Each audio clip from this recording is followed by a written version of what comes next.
स्वागत है दोस्तों। आज हम लोग नंबर सिस्टम के बारे में पढ़ने वाले हैं। ये ओ लेवल और ट्रिपल सी के लिए तो इम्पॉर्टेंट है ही, साथ ही साथ यहाँ से जो क्वेश्चंस हैं बहुत सारे कॉम्पिटिटिव एग्ज़ाम में भी आते हैं। तो हम लोग बहुत सारी बातें करेंगे आज नंबर सिस्टम के बारे में। सबसे पहले तो हमारे कंप्यूटर में जो नंबर सिस्टम है वो 4 तरीके के नंबर सिस्टम यूज किए जाते हैं। कौन कौन से हैं वो 4 नंबर सिस्टम?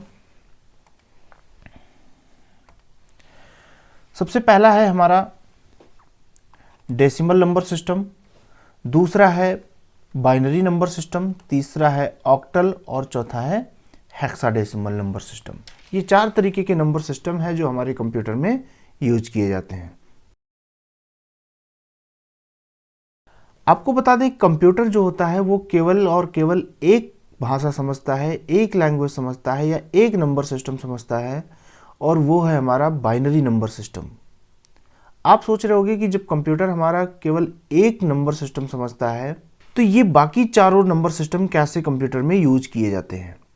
तो आपको बता दें कि ये जो चारों नंबर सिस्टम हैं ये प्रोग्रामिंग में यूज किए जाते हैं। जब कोई प्रोग्रामर कंप्यूटर में कोई सॉफ्टवेयर बना रहा होता है या कोई इंस्ट्रक्शन दे रहा होता है कंप्यूटर को, तो वहाँ पर ये सारे नंबर सिस्टम्स यूज किए जाते हैं। और जब ये कंपाइल कर दिए जाते हैं तो ये ऑलरेडी बाइनरी में कन्वर्ट हो जाते हैं, तो वहाँ पर ये कोई प्रॉब्लम नहीं आती है।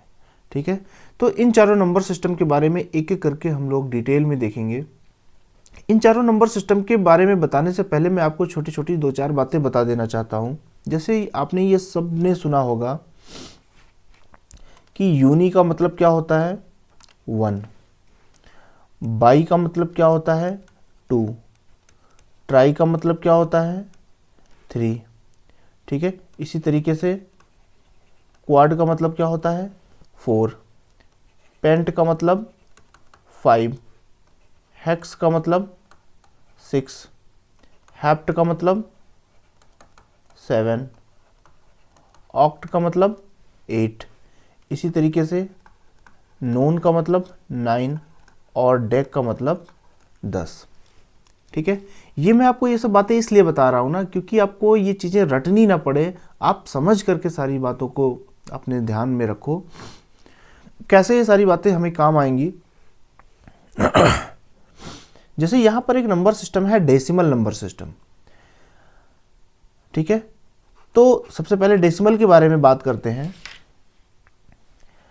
डेसिमल में एक वर्ड आ रहा है डेक। ठीक है, और डेक का मतलब अभी मैंने यहाँ पर क्या बताया 10। ठीक है, इसका मतलब क्या हुआ कि जो डेसिमल नंबर सिस्टम है उसमें कुल कितनी संख्याएं होती हैं 10 संख्याएं होती हैं। आपको याद होगा या आपको पता होना चाहिए कि डेसिमल नंबर सिस्टम वो नंबर सिस्टम है जो हम लोग अपनी डेली लाइफ में अपने मैथ्स वगैरह में यूज करते हैं। ठीक है, इसमें कुल कितनी संख्याएं होती हैं 10 संख्याएं होती हैं, और वो भी कौन कौन सी 0 से लेकर के 9 तक। इसी तरीके से बाइनरी में आप देखोगे तो एक वर्ड आ रहा है बाई, और मैंने अभी बताया कि बाई का मतलब क्या होता है 2। इसका मतलब कि इसमें कुल कितनी संख्याएं होंगी 2 संख्याएं। कौन कौन सी 0 और 1। ठीक है, अगला है ऑक्टल नंबर सिस्टम। ऑक्टल में एक वर्ड आ रहा है ऑक्ट। इसका मतलब क्या हुआ कि ऑक्ट का मतलब होता है 8। तो इसमें कुल कितनी संख्याएं होंगी 8 संख्याएं होंगी।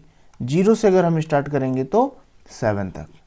इसी तरीके से हेक्साडेसिमल में एक वर्ड आ रहा है हेक्स, जिसका मतलब होता है 6, और एक वर्ड आ रहा है डेक जिसका मतलब होता है 10। तो कुल मिलाकर के यहाँ पर कुल कितनी संख्याएं हो गई 16 संख्याएं हो गई।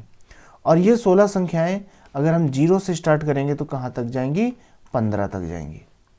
अब ये 15 संख्याएं 16 संख्याएं कौन सी होंगी जिसमें 0 से लेकर के 9 तो हमारी वही संख्याएं हैं जो हमारे डेसिमल में होती हैं। ठीक है, बाकी 9 के बाद 10, 11, 12, 13, 14 और 15, ये 6 संख्याएं होती हैं जिनको हम अल्फ़ाबेट से रिप्रेजेंट करते हैं। 10 को रिप्रेजेंट करते हैं ए से, 11 को रिप्रेजेंट करते हैं बी से, 12 को रिप्रेजेंट करते हैं सी से, 13 को डी से, 14 को ई से और 15 को एफ से। आप सोच रहे होगे कि ऐसा क्यों करते हैं? ऐसा इसलिए भी करते हैं क्योंकि यहाँ पर देखो 2-2 डिजिट आ गए। ठीक है, और ये सिंगल डिजिट भी अपने आप में एक डिजिट के रूप में यूज होते हैं। जैसे मान लीजिए कि अगर कहीं पर 12 लिखा है, तो जो उसको पढ़ रहा होगा वो ये नहीं समझ पाएगा कि ये 1 और 2 दो अलग अलग डिजिट लिखा हुआ है या 12 एक सिंगल डिजिट लिखा हुआ है।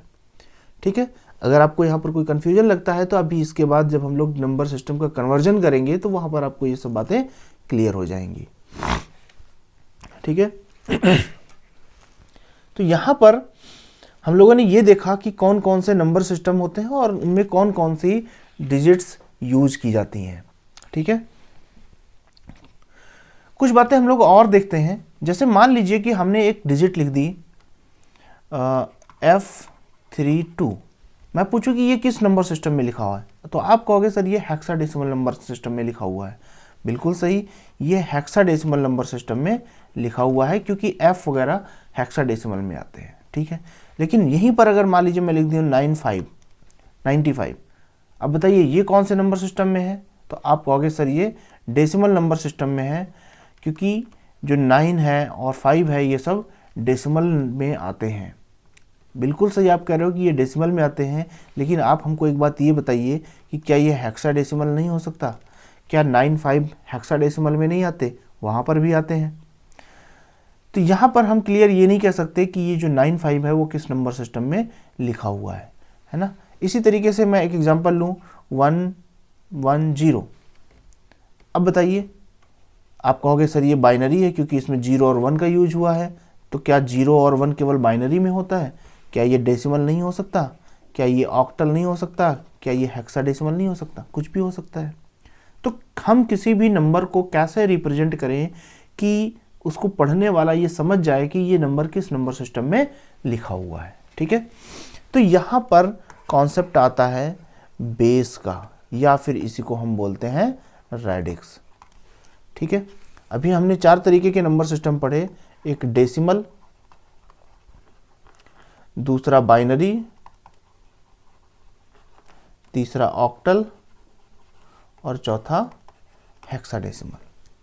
अब कोई नंबर अगर हमें डेसिमल में लिखना है तो हम डेसिमल का रिप्रेजेंटेशन कैसे करेंगे? बहुत ही आसान है। जो नंबर लिखा होता है उनमें हम आगे पीछे ब्रैकेट लगाते हैं और यहाँ पर एक छोटा सा नंबर लिख देते हैं जो रिप्रेजेंट करता है कि ये किस नंबर सिस्टम का है। इसी को हम बोलते हैं बेस या फिर रेडिक्स। अब किस नंबर सिस्टम का क्या बेस होगा, क्या रेडिक्स होगा, ये हम देख लेते हैं। तो बहुत ही आसान है, जिस नंबर सिस्टम में टोटल जितनी संख्याएं होती हैं वही उस नंबर सिस्टम का बेस यूज किया जाता है। ठीक है, जैसे डेसिमल में कुल कितनी संख्याएं होती हैं? डेसिमल में कुल 10 संख्याएं होती हैं, तो हम डेसिमल का जो बेस है वो क्या यूज करेंगे? 10 यूज करेंगे।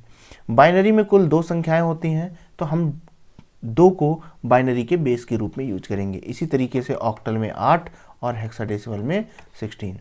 मान लीजिए कि इस F32 को हमें बताना है कि ये हेक्साडेसिमल है, तो मैं यहाँ पर बेस क्या लगा दूंगा?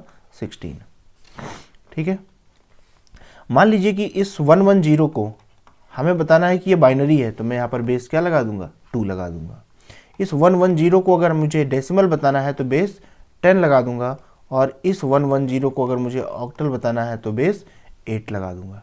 ठीक है, और ये बातें आपको ध्यान रखनी है। यहाँ से कई बार एग्जाम में डायरेक्ट क्वेश्चन पूछ लिया जाता है कि कौन से नंबर सिस्टम का क्या बेस होता है या फिर क्या रेडिक्स होता है। ठीक है, आज के लेक्चर में हम लोग बस इतनी ही बातें करेंगे। इसके बाद हम लोग पढ़ेंगे कन्वर्जन। बहुत ही इंपॉर्टेंट टॉपिक है, मतलब इसी का अगला पार्ट है, और आपके जो मैक्सिमम क्वेश्चंस होते हैं वो कन्वर्जन से आते हैं। सिंपली एक नंबर सिस्टम में कोई नंबर लिख करके दे देगा और पूछेगा कि इसको आप अगले नंबर सिस्टम में कन्वर्ट करिए। वहाँ पर बता देगा कि इस बेस में कन्वर्ट करना है या फिर इस नंबर सिस्टम में कन्वर्ट करना है। और आज हम लोगों ने केवल डेसिमल, बाइनरी, ऑक्टल और हेक्साडेसिमल के बारे में जाना कि ये क्या होते हैं, कौन कौन से नंबर सिस्टम, और इनमें कौन कौन से सिंबल्स यूज होते हैं और इनको रिप्रेजेंट कैसे करते हैं। ठीक है, अभी ऑक्टल और हेक्साडेसिमल के बारे में एक एक बातें हमने छोड़ रखी हैं, वो जानबूझ करके छोड़ रखी हैं क्योंकि अगर उन बातों को अभी हम बता देंगे तो वो आपको समझ में नहीं आएगा। और बहुत ही इंपॉर्टेंट बात है, बहुत ही इंपॉर्टेंट लाइन है, इसलिए मैं उसको तब बताऊंगा जब मैं आधा कन्वर्जन करा चुका हूँगा। ठीक है, तो आज का सेशन यहीं क्लोज करते हैं। अगर आपको वीडियो अच्छा लगा हो तो एक लाइक करिएगा, अपने दोस्तों के साथ शेयर करिएगा, और अगर चैनल को सब्सक्राइब नहीं किया है अभी तक तो चैनल को सब्सक्राइब कर लीजिएगा, घंटा जो भी है सब बजा दीजिएगा, जिससे कि नोटिफिकेशंस आपको मिलती रहे टाइम पर। और बस ठीक है, थैंक यू।